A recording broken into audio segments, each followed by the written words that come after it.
Okay, so it's a class like about Hanukkah, and basically all the subject of the class is just about like a problem that was that the Chafetz Chaim Zatzal had like asked like in the Mishnah Berurah and in the Biur Halacha about one of the halachot of Hanukkah.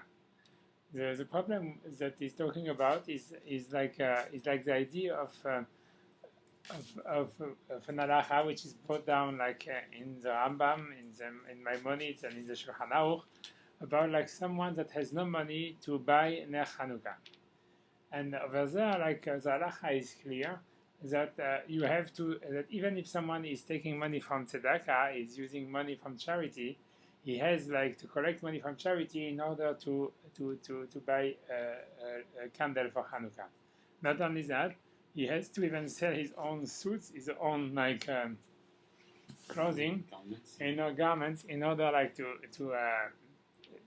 fulfill the mitzvah of Hanukkah and of the Ner Hanukkah. And this stuff, this halacha, we don't find it like in other mitzvot, which are like even like Torah laws. For example, like for tefillin, if someone like don't have money to buy tefillin, he don't have to sell his clothing to buy tefillin.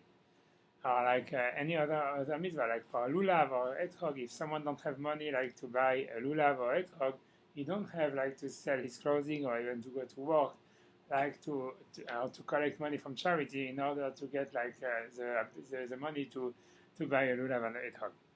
Even like these commandments are from the Torah. Like, and the mitzvah of Hanukkah, of the candle of Hanukkah, of lighting the candles, nerot of Hanukkah, of the candles of Hanukkah, is just a rabbinical mitzvah. So it's very hard to understand how technically you can explain that. And like all this, the shiur, all this class is just about this matter, to explain how does it work, and to explain that we see that like there is only few mitzvot that you have to spend like that you have to go overboard like to fulfill them. And like we're going to go through like all the text talking about that, but I will just tell you like killing the suspense already, like that you understand what's going on. There is 3 mitzvot when you see you have to go overboard, like to fulfill the mitzvot, like just you have to go to work or you have to sell your clothing and everything. The 3 mitzvot will be like 3 exceptions. The one will be it's the mitzvah of ner Hanukkah, the mitzvah of the candle of Shabbat, Shabbat candle, that you have to buy. Also same story, like if someone cannot afford to buy to get like a candle for Shabbat, he also has to go to work to sell his suits and everything and to collect from charity. And like this, and the third mitzvah will be also like to help your father and your mother and father. Like if someone is Chas v'Shalom, like he has like his mother and father is like don't have like parnas or anything, he has to work, he has to sell his clothing in order like to sustain them. That's the 3 mitzvot. And the question will be like to understand how how does it work? Why is it like that? Okay. So like whatever. So the first like text we are going to learn it's a famous Gemara in Bava Kama, and this is Gemara which is explaining that like to fulfill a mitzvah you don't have to, like a Torah mitzvah, you don't have to spend more than 1/3 of all your incomes or of all the money that you have. And like so I don't know, I read it in Hebrew and then I read it in English. I don't know, I read it in Hebrew. Amar Rabbi Zira, so Rabbi Zira said, Amar Avuna, on behalf of Avuna, b'mitzvah at shlish. In a mitzvah you have to go till 1/3. My shlish, what's third? If you explain, that means that you have to spend 1/3 of all the money you have on one mitzvah. If it's the case, if he get like 3 mitzvot to do, he will have to give all his money. It's impossible. The Gemara take it for granted that it's impossible that you have to spend like till like 1/3 of your money to fulfill a mitzvah. Mitzvah. That means like it's just talking about like making the mitzvah beautiful. Ashlish mitzvah till the 1/3 of a mitzvah. What does it mean? It means like that. Let's say like you go to a store, like the basic example which is always like talk about is about like for example a etrog, like or a pair of tefillin or any mitzvah. You know that you have the cheapest etrog you can buy. is like I don't know, $50, and so the Gemara, according to the Gemara, and that's the halacha, you have to spend, if you have the money, 1/3 above the minimum price to get a better one, but you don't have to go further than that, because like you can always get like more expensive tefillin, more expensive etrog, more expensive stuff, lulav or anything. But what the Gemara is saying, and that's the halacha is recorded in the Shulchan Aruch. That's mean like if you have the money and now you want to fulfill the mitzvah, you don't take the bottom one, and you don't have to take the best one. You take the bottom one and you add 1/3 of it, and then you buy this one, and then you fulfill the mitzvah of Hidur mitzvah. Like go with any mitzvah, like positive mitzvah, like tefillin, etrog. I don't know what other example I can give, like tzitzit, anything like that. If you go to a store, they will tell you like this is the cheapest talit, this is the most expensive one. You just take the cheapest and you go 1/3 above the price, and you say, okay, that's what I want to buy. All right. The Gemara is asking, what does it mean 1/3? Does it mean like 1/4? I mean, like, because it could be 1/3 from the cheapest one, or it could be like it could be like 24. It could be like 33% of the cheapest one, or it could be 25% of the cheapest one, because it's just depending. Like if you look at the whatever it is, I will make the calculation of 1/3. It could be 1/3 like from the price of the cheapest one, or it could be 1/3 of the new price that you're going to pay, and according to that, it will be only 20%. And the Gemara say, okay, we don't know exactly.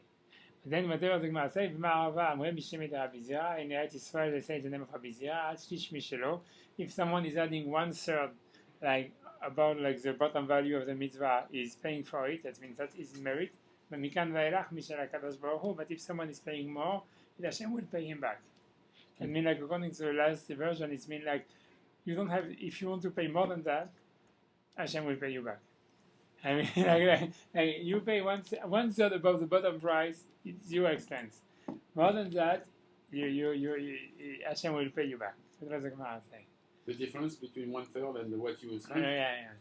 Let's say you have a tefillin like a $200, and you're buying like, normally like 1/3 will be like, say you go like $300, and then you buy a tefillin like $1,000, so they say the $700 that you spend more, Hashem will pay you back in this world. That's what the Gemara says. But the reason I bring this Gemara is for the beginning of it, which is saying the Gemara is taking it for granted that you should not spend more than 1/3 of what you own to perform any positive mitzvah of the Torah, which include like tefillin, mezuzot, whatever it is, like lulav, etrog, any positive mitzvah. And like, so that's why it's very hard to understand how come like in the Ilchot of Hanukkah, you have the mitzvah, which is a rabbinical mitzvah, which has no ground at all in the Torah at all. And we say the halacha is much more stringent. And so that's what I quote like the Rambam, which is quoted in the Shulchan Aruch. Let's say that the mitzvah, so that's the Lashon of the Rambam, I just read it straight in English. The mitzvah of kindling Hanukkah lamps is very dear. A person should be very careful in its observance to publicize the miracle and thus increase our praise of God and our expression of thanks for the miracle which is wrought on our behalf. Even if a person has no resources for food, except what he receives from charity, he should pawn or sell his garment and purchase oil and lamps to kindle them in fulfillment of the mitzvah. I mean, like you see, like the Rambam is this, and that's the halacha in the Shulchan Aruch. That it means like if someone has no money at all, has even to sell his suits and like or to borrow money or whatever it is, just in order to perform the mitzvah of lighting the candle. But what it really means is that the person shouldn't find any excuses for not lighting it. Okay, but what? In many cases, you will see that they have to sell a garment. No, because like today oil is cheap, but at the time, like at the time of the for a long period of time, like that's why also like if you look in the Mishnah Berach we made like the Ashkenazim do like for Havdalah, it says the one who was paying for the neros of Havdalah, for the candle of Havdalah, was praised because it was very expensive. It's like that's what? You can use wax. Wax? Yeah, they were using oil or wax. It was like not wax is a modern invention that till I don't know which century they were using oil, and it was very expensive. So that's why we have even by the non-Jews they are paying like candles for like the church. It's because at this time it was very expensive. it was something. It was a super big. And so also we have like the thing of Neot of like Leilu Nishmat and all this stuff is because like light was something super expensive at this time. It was really like a rarity, and it was costing a lot of money. And that's why like I just say like the Chagav, like the idea like of like that we have like to light candle Leilu Nishmat if someone who is niftar is because previously there was the idea was to pay to light the light like in the shul, like that the shul could stay open a few more hours, and so the people could pray or daven to Hashem or learn, and the learning and the davening that was made during this time of the light, it was paid by that was the schus for the one who passed away, and that was from that's the source of the minhag that we have today, that the Pele USA of lighting candles for people who passed away. Just a question for the oil. Yeah. Why was it so expensive? Because producing olive oil is something very basic. But olive oil is super expensive. Like till today, it's expensive. It's just because like no, it's so basic. It's like you need production. You need it's not so easy to get like. I always like at this time. Till today, oil is expensive for the heating and the cars and things like that. It's like you always have been like an expensive commodities. It was and like in the I think the 14th, 15th century it was always an expensive commodity. Having light was it was not common. It was expensive, and that's why like the thing like giving lights to like the public space, which were like not just by the church and like in the synagogues where by the Jews were the synagogue, was something praiseworthy and was like something like a big merit like for the people who were doing it. And but the idea, so that's why like today it look well like you have to sell your garment to buy a candle which is 10 cents. You go to the dollar store, you have like all the candles or something. But at that time like it was a real expense. It was a real expense. But the question is like how come like on Torah mitzvot like the Torah say I mean the rabbi say the Torah say well, the rabbi took it for granted in the Talmud in Bava Kama. The first quote I was quoting is the Gemara in Bava Kama Daf Tet Amud Aleph 9a. Saying that you don't have it. The Gemara took it for granted on the first line that as an assumption, a simple assumption that you for sure don't have to spend more than 1/3 of what you have. And how come, like for Ner Hanukkah, like for considering like the candle of Hanukkah, we say like you have to spend all your money on it. Why? It's not even it's hardly rabbinical mitzvah. So how come it's like that? So then I bring like another source, which is Rambam. It's about one second, I think like the order like of the copy is a little bit too. I don't know. 1 second. Yeah, I bring the Rambam. Like no, it's good. It's okay. So the Rambam will say the same thing about like lighting the candle of Shabbat. So I will just say it. Also the Rambam like I quote like this Rambam in Hilchot Shabbat in the law of Shabbat is 5th perek, the first halacha. And this goes down the Shulchan Aruch also. I go. So he says the kindling of Shabbat's lamp is not a matter left to our volition, and it is not a matter about which, if one desires, one may kindle it. If one doesn't desire, one need not. No, it's a mitzvah that we are not obligated to pursue. Like making an eruv or for a courtyard or washing one's hand before eating. Instead, it's an obligation. I know what you mean with say, okay, I don't know with the story of washing one hand before eating. Both men and women are obligated to have a lamp lit in their home on the Shabbat. Even if a person does not have food to eat, he should beg from door to door and purchase oil to kindle the lamp. For this is included in the mitzvah of delighting in the Shabbat. Okay, whatever. Then he finishes the halacha. One is obligated to recite a blessing before kindling the Shabbat lamp, as one does before fulfilling any of the obligation incumbent upon us by virtue of rabbinical decree. The blessing is, blessed are you, God, our Lord, who has sanctified us with his commandment and commanded us to light the Shabbat lamp. So you see, like in the by lighting the candle of Shabbat, you have the same halacha, which is mean like you have someone has to beg, like if he has no money, he has to go door to door to beg money to get the oil to light the candle. And the interesting thing is because he says this is part of the mitzvah of delighting the Shabbat. When we come back to it, and that's why whatever it is, and you have to make a bracha on it. And the question I will ask on that will be like, okay, so that we see the same halacha, But the question I will ask on that will be a very simple question, which I just bring the sources for that. It's not my question. It's a question of the Chafetz Chaim, of the Rav Meir, Rav Meir, I think Simcha Kagan, whatever it is, the Chafetz Chaim, like the Mishnah Berurah. He asks the question. Yes, like I will tell you what the question, and then I bring the source for it. The question is very simple. Is that if we say that lighting the candle of Shabbos is a mitzvah because we have to, it's a part of the mitzvah of delighting Shabbat. So if you look in the sources of the mitzvah of delighting Shabbat, you will see that most of the mitzvah of delighting Shabbat is about food. It's true. It's like there's a mitzvah to have like three. So we'll go through that in the Gemara right now in the sources, everything. But like I'm just giving you like where I want to go. And like most of the mitzvah of delighting Shabbat is about food. It's like eating more food, like having 3 meals on Shabbat, something like that. And about this idea like of having like more food on Shabbat, like the Gemara will say, the Talmud will say very strictly, and it's also recorded in the Shulchan Aruch, that let's say you have enough food to eat on Shabbat, but you don't have enough money. I mean, to have regular food on Shabbat, but you don't have enough money to make it like fancy, to make it to make it big. So do you have to borrow money or to go to work to get the money for that? And the halakha will be that you don't have to. So it's a little bit weird that lighting the candle, which is just a part of the law of the lighting the Shabbat, but it's not written explicitly. We see that in the text. It's not in the Torah. When the Torah is talking and the prophets are talking about like the lighting of Shabbat, it's always talking about food, getting more food and anything.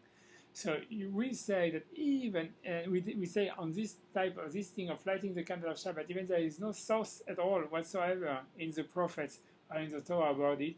We say it's such a big obligation that someone has to sell his garment and to go to beg door to door to get the money to light the candle, and like by the mitzvah, it's because it's a delight. It's a way of to delight to make a delighting of Shabbat. For Shabbos, and like for the mitzvah which is written in the Torah itself, which is like adding more food, having like 3 meals, or maybe we see even 4 meals, and things like that. If someone has no money, he don't have to borrow money or to go to work or like to beg for that. So how does it work? The same question that I was asking before about like we see that for a Torah mitzvah like tefillin, which is a Torah mitzvah which is written explicitly in the Torah, or buying a etrog or a lulav, all these positive mitzvah of building a sukkah. I mean, you don't have to spend so much money about it. The Gemara took it for granted. And like for Nech Hanukkah, which is like even not, it's a rabbinical mitzvah, which is no ground at all in the prophets, and nothing written about it. You have to go and beg for it. And like in Ner Shabbat, we have the same idea, which is even worse because in Ner Shabbat, it's like the Rambam says specifically that the reason of the mitzvah of lighting the candle of Shabbat is because it's to make to make a oneg Shabbat, like to make the Shabbat like to make a beautiful Shabbat, and when you look in the sources, you'll see that the mitzvah of oneg Shabbat is about food, and on the food you don't have such a thing at all. So that will be the question. So now we just like quotes like all the Gemara, all the sources like about it. Okay, so the Gemara, so I quote the Rambam, so now this is the Gemara so. 1 second, I have to skip one because it's not a little bit in order. Sorry for that. But I go to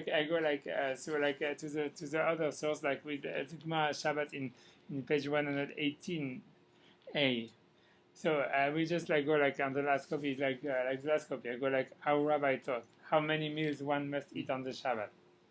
So the Gemara is asking like the Gemara is a famous Gemara. The Gemara say how many meals like one must eat on Shabbat. So the Gemara says 3. That's the halakha that we heard that you have to eat 3 meals on Shabbat.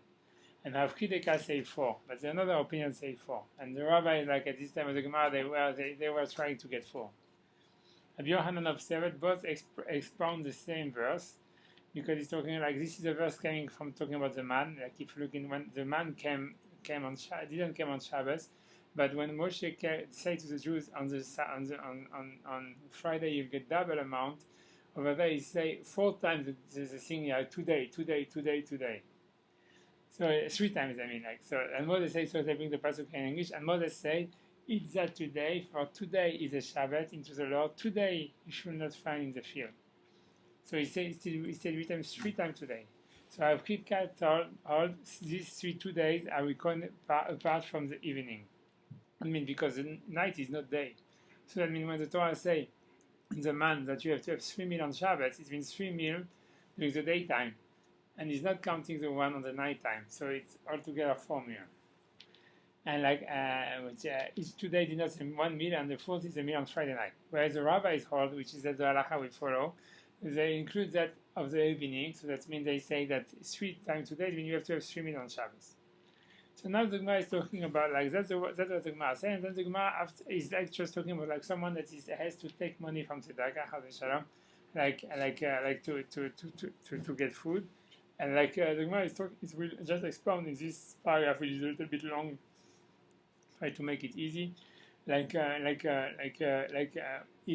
how does it what happened basically if someone have food enough to have 2 meals on Shabbat, but he don't have food enough to have a third meal on Shabbos, what should he do? Should he take from tzedakah, collect from tzedakah, go to work for it or not? And the conclusion of the Gemara would be that he don't have to. So technically, I don't know if I will go through all the thing. I will go through all the stuff. Okay, I will just read it and we'll see. Okay. No, as to when we learn, so just before I have to make an introduction, they have 2 types of of tzedakah they were giving at the time of the Gemara. One was giving food for someone for all the week. That was called kupa. I mean, and one was just giving food for 1 day. That was tamhui. I mean, usually the kupa that they were giving for the whole week was for the poor guys that were coming from rich families.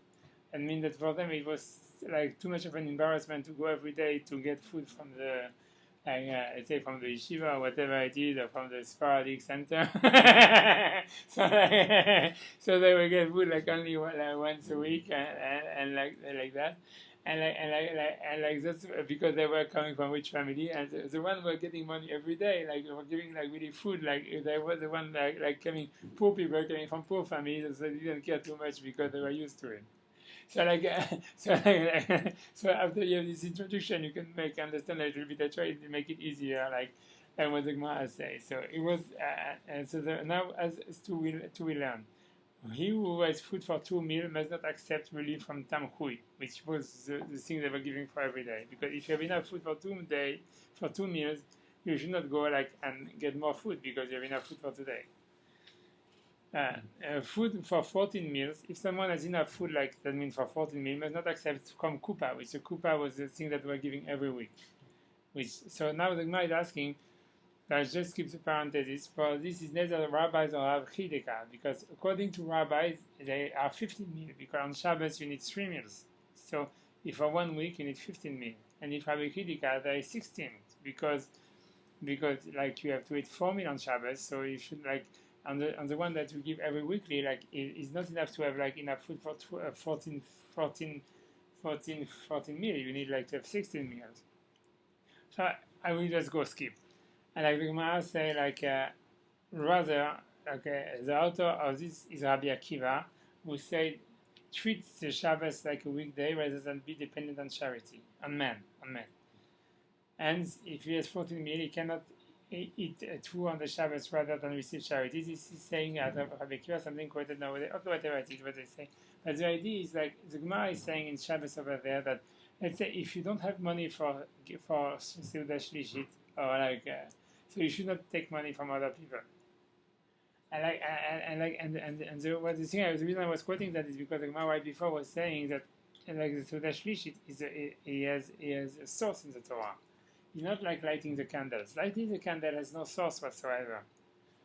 But eating Shalom Seudah, we're learning from the man that it's a positive thing from the Torah. It should be maybe a positive commandment, maybe it's a Torah obligation, maybe. So 3 meals or 4 meals or whatever it is. And even so, we say if you don't have the money, you don't go and get from charity, or you don't have to work to go to get it, or whatever. So how come the Shabbat candle, which are not specified in the Torah, they are more stringent than that? And that's the question. The same question with Ner Hanukkah. Ner Hanukkah is not a Torah mitzvah; it's not mentioned anywhere. And even so, we say that you have to beg and blah blah blah, and you don't have to do that for tefillin. You don't have to do that for a lulav. You don't have to do that for a sukkah, which is a Torah mitzvah. How does it work? That's the question. Okay. This is from the Rambam. this is like you see all the sources. It's like the Rambam and the Shulchan Aruch. If you want really like to ask from where the Rambam took it and the Shulchan Aruch took it, they took it like that. Like it's a little bit like as a joke. Like I just tell you like okay whatever it is. I tell you like what I mean. But the real source is like that. It's like we see like I wrote a little bit of Gemara of it. Like it's like it's like I just tell you like it's a kind of a story. It's a famous story. I forgot what the rabbi thought about. It's like once like it was before Pesach and like a poor guy came like to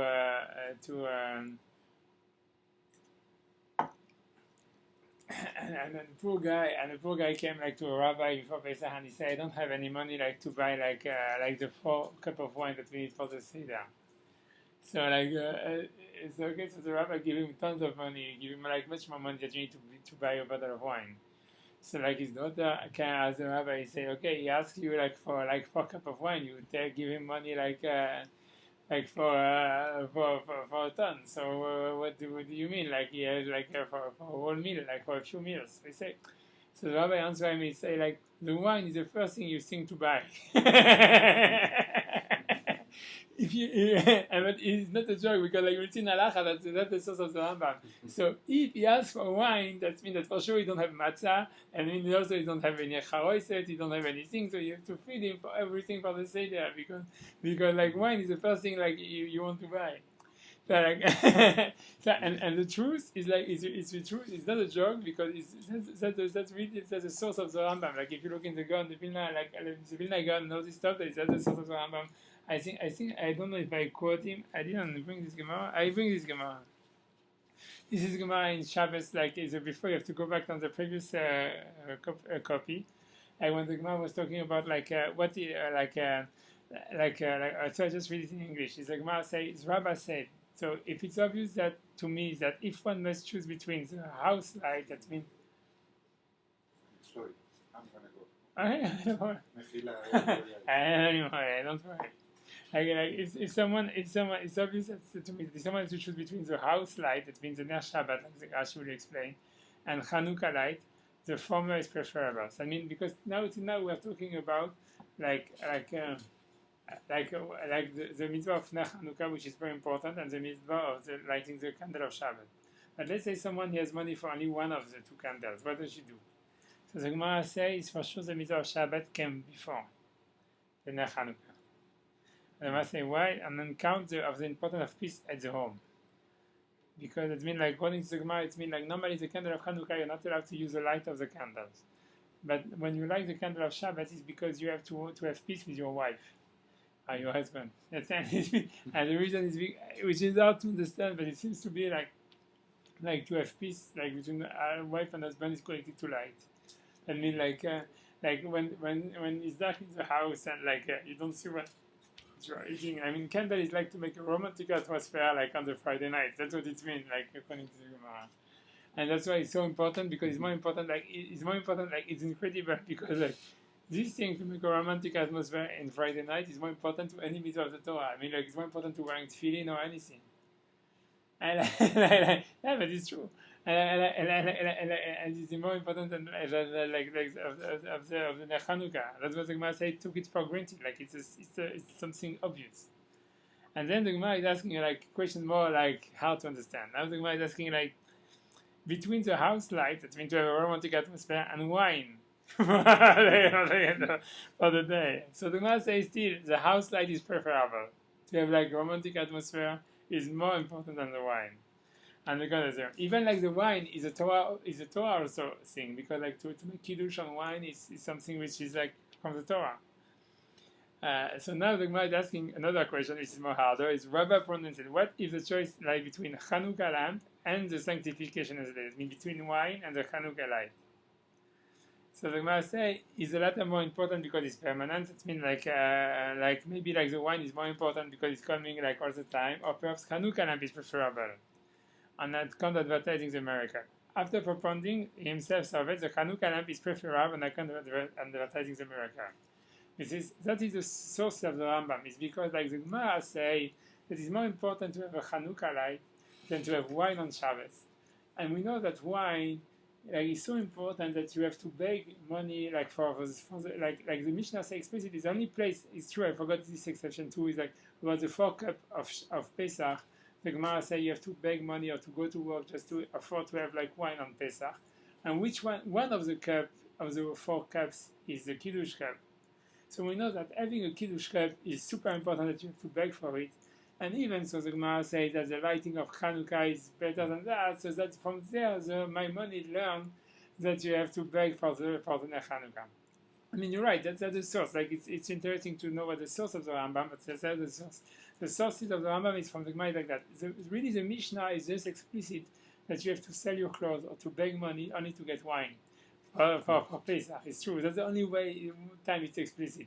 But another thing is learned from this piece of Talmud by like a Kal Vachomer, by like a reasoning to say like we see that the Gemara say if you have only money to afford wine or like candle for Shabbos, you have to go for the candles because the candle is a romantic atmosphere.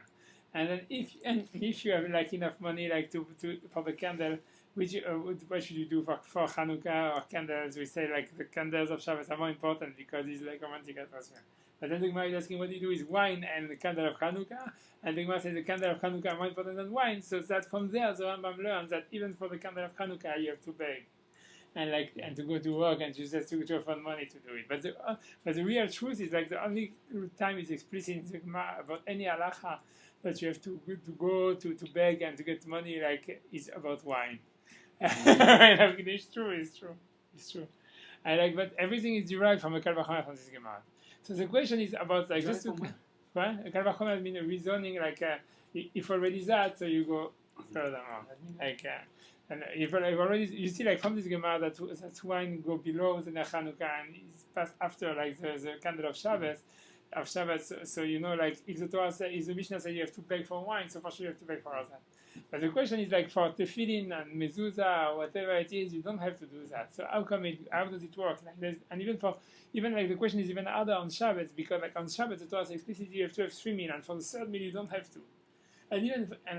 Okay, so the only thing you have to do on Shabbos is for the wine and the candles. But why the candles? The candle is just like it's not even mentioned at all. So that's why that's the question. This question is like the Chafetz Chaim asked and he don't have any answer on it. Not only the Chafetz Chaim, a lot of commentaries like since the 18th century they ask the question and they don't have any answer. I don't have any answer, but I would just want like to just like give a theory like that, like an opinion, like something like that. So like I told you already in the beginning, there is another exception which is the mitzvah of like honoring your parents. And it's a and the source of this is from a Talmud of Jerusalem Talmud Yerushalmi, and it's brought like in the Masechet Kiddushin, like in the Tosfot bring it, and it's a very interesting piece. It's like the Gemara says so the Talmud Yerushalmi say like that. I will say it orally or whatever it is. I can read it whatever it is. It's my translation anyhow, so I don't know what does it work. Whatever it is. But so I just read it. Is Hashem was more stringent concerning honoring his parents than concerning honoring him himself. That means, like the Gemara says that Hashem is saying like you have to honor your parents more than you honor him himself. That was the time Yerushalmi said. Why? Because the Torah says honor Hashem from your wealth. It's true. So the verse of the Torah says that like we have it even in the Shema. Say you should love Hashem from all your money, or like and the pasuk otherwise say it's a real verse in the prophet saying honor Hashem from your wealth. So the Talmud Yerushalmi say, if someone has wealth, he is obligated to honor God. But if not, he is not. I will tell you that. I mean, like, let's say you don't have money to buy tefillin, so forget about tefillin. You don't have money to buy a lulav, so forget about the lulav. But concerning honoring his parents, the Torah says, honor your father and your mother, even you have no money. You have to collect money from charity in order to feed them. That's what Yerushalmi say. That means, like, this limitation, like that you say, like you have to love Hashem from your money, and if you have money, is concerning Hashem, but it's not said about your parents. And like for me, I think that that's the key of all these laws is explaining that you have some mitzvot that are like not okay. It's like Hashem is Hashem. Like, you have like we say, if he give you something, you can like whatever you can be like how do you say. to be grateful to Him and to do mitzvot because of all the things, the good things that He gives to you. But like there is some mitzvot, like for example, what your parents give to you, is something even it can before that came first, because it's like being a human being came even before the fact of being like religious or being like close to Hashem. And that's not really true. And that's why like the mitzvah, like the Torah say that even like rewarding, like helping your father and mother can even if you have no money or anything, because and it can before even the fact that you have like performing mitzvot or anything. And I think that the same idea, even like by Ner Hanukkah and like the light of Hanukkah and the light of Shabbat, is saying that like the light of Hanukkah is like bringing light to the street. Is like that was the meaning of the mitzvah, is that you put the candles on the window, like is to show that your house is, you want with your family to be a light for the city. Is the opposite of the Greeks. And the Greeks were saying that the city have to give you the rule what you have to do in your family, and the light came from the street. Is like the Torah is saying, the light coming from your family, and your family is enlightening the street. And this is not even mentioned in the Torah, but it's something that has to be so profound that it is above the mitzvot of the Torah. It's not something that you owe to Hashem, it's something that you owe to yourself. And the same story with the nail of the candle of Shabbat is the same thing. To have like a peace, to be happy with your wife and all this stuff is something that can be for the mitzvot of the Torah. And that's why there is not this idea to say, I'm thankful to Hashem only if He gives